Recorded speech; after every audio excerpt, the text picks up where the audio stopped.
पे से करते हैं नशा करते हैं तो उनका छूट जाता है, उनका इलाज चल रहा है, फ्री इलाज होता है, तो छूट जाती है चीज़। तीसरा देखो, आत्मा गुटखा पे लिखा होता है कैंसर कारक, लिखा होता है ना, फ्री लोग खाते हैं। बीड़ी सिगरेट पे भी लिखा होता है, जहाँ तक तो शराब पे भी होता है, जैसे खरीद के लेके आते हैं उस पर भी लिखा होता है कि आपके इससे लीवर खराब होगा, फेफड़े खराब होंगे, उनका कैंसर होगा, इन सब चीज़ पर लिखा होता है।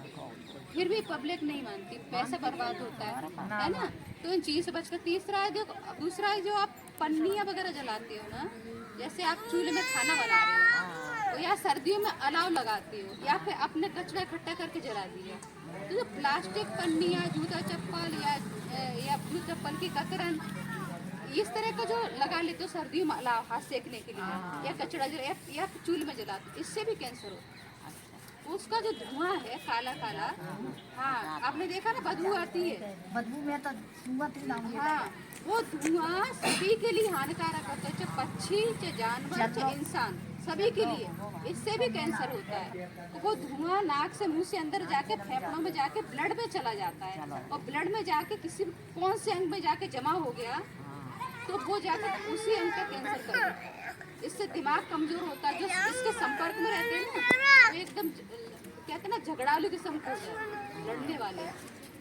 इससे क्या है, आदमी का दिमाग बेकार हो जाता है, मेमोरी वीक हो जाती है। बच्चे आपके अगर उसके संपर्क में रहेंगे तो कुछ पढ़ नहीं पाएंगे, उनको याद ही नहीं होगा।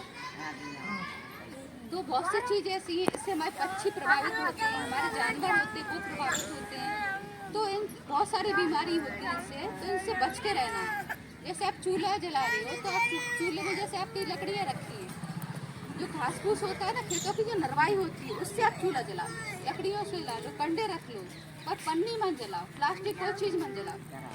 तीसरा है जो खेतों में कीटनाशक डालते हैं, इससे भी कैंसर होता है।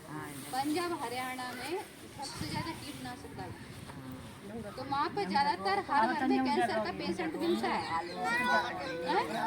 हाँ, तो देखो पहले देसी खाद डालते थे, आपके जमाने में देसी खाद डालते थे तो कैंसर नहीं होता था। आजकल कीटनाशक डालते हैं, गोबर भैंस का चारा वगैरह होता है उसमें भी कीटनाशक छिड़क देते हैं।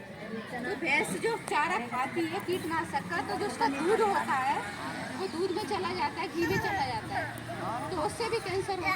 आप लोग दूध पीते हैं ना भैंसों का, अगर उसमें कीटनाशक छिड़क दोगे तो उसके चारे दूध में नहीं जाएगा, तो इसी से कैंसर हो रहा है। तो इनसे बचाव, आप देसी खाद डालो खेतों में, और देसी कीटनाशक बनाया जाता है, घर का बना सकते हो, गौमूत्र से बनता है, और आप बाजार से भी ला सकते हो देसी कीटनाशक, अगर आपके खेत हैं तो बाजार,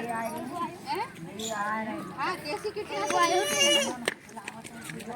हाँ, तो उससे क्या होगा, आपके खेत की पैदावार अच्छी होगी, और आपकी जो फसल है, चाहे आपके फल है, चाहे सब्जियां हैं, चाहे कोई अनाज हो, महंगा बिकता है। इसकी डिमांड आजकल ज़्यादा हो रही है। जैसी कीटनाशक जो भी अनाज उगाते हैं, फल सब्जियां, उसका वो महंगा बिकता है, तो उसमें बीमारी नहीं होती। इन चीज़ों से बच के रहना है। टिफिन, इसमें खाना रखने से जो प्लास्टिक होती है वो छूटती है। तो अभी जो रिसर्च हो रही है, तो हम इंसान, पक्षी, जानवर सभी के खून में प्लास्टिक पहुंच चुका है। पन्नी में खाना पैक करवा लिया गरम गरम, फिर आपने घर पर खाया तो पन्नी से जो छूटेगा, जो प्लास्टिक है वो गर्म होकर छूटती है। ऐसे ही आपका जो बर्तन है प्लास्टिक का, अगर आपने इस बच्चों को स्कूल में दिया लंच बॉक्स, उसमें आपने गरम गरम पराठे रख दिए, सब्जी रख दी, आपका बच्चा जो वहाँ पे आपने अच्छी चीज़ रखी बना कर, अब जो बाहर खा रहा है कितने दिन तक खाएगा, तो धीरे धीरे प्लास्टिक उसके शरीर में पहुँच चुका है, तो उससे भी कैंसर है। सभी के जानवर, पक्षियों के सभी के खून में पहुँच रहा प्लास्टिक। इन चीजें स्टील के बर्तन होते थे, पीतल के होते थे, है ना, पीतल हार्ट अटैक